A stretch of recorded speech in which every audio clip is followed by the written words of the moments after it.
good day, grade 8 Mahati Science High School students. For this lesson, we have the 25th lesson for our entire course, geometry, or the first lesson. This is going to be the first lesson for our fourth quarter. Okay, so this is going to be the fourth quarter. This is going to be the start of our new quarter, and it's all going to be about circles. We're going to be discussing a lot of theorems, a lot of concepts, and also a lot of problems involving circles. As you've seen on the third quarter, we've applied some basic trigonometric functions and also trigonometric ratios in solving the side and measurements of different angles and sides of triangles. And we're going to apply those theorems and those formulas and patterns here while we're learning circles for the entire fourth quarter.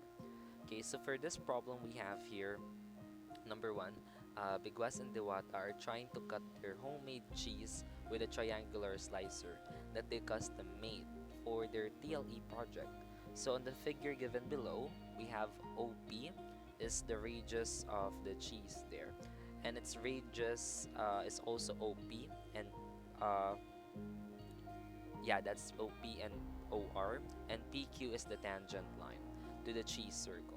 So given that on the triangular cheese cutter QR, okay, the measurement of this side is equal to 16 inches and OP is equal to 10 inches, what is the length of PQ of this side measurement, or more appropriately termed, that would be the tangent of the circle. So what's gonna be the length of the tangent line for this problem?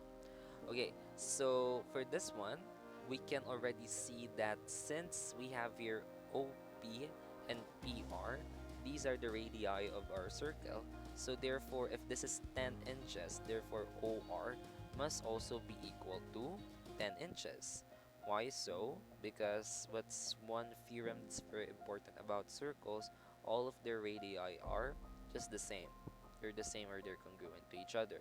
So OP is equal to 10, OR is equal to 10, and therefore you have here, if you're going to add 10 and 16, you're going to get the side measurement for OQ, and that should give you OQ is just equal to 26 inches. 10 plus 16, so that's gonna give us 26 inches.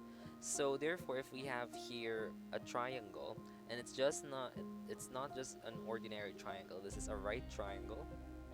Okay, we've created a right triangle here. We have O, P, and then Q, and we know the side measurement for this one is 10 inches, and the hypotenuse is equal to 26 inches. So how can we solve for PQ for this one?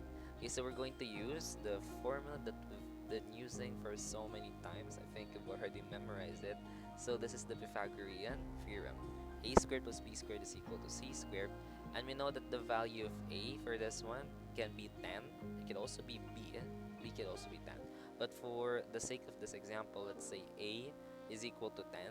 So that's 10 squared plus B squared is equal to 26 squared. And what's 10 squared, guys? So that should give you 100.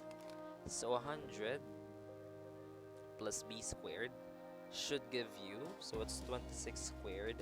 That's gonna be 676. And therefore, to solve for the value of B squared, so that's gonna be 676 minus 100.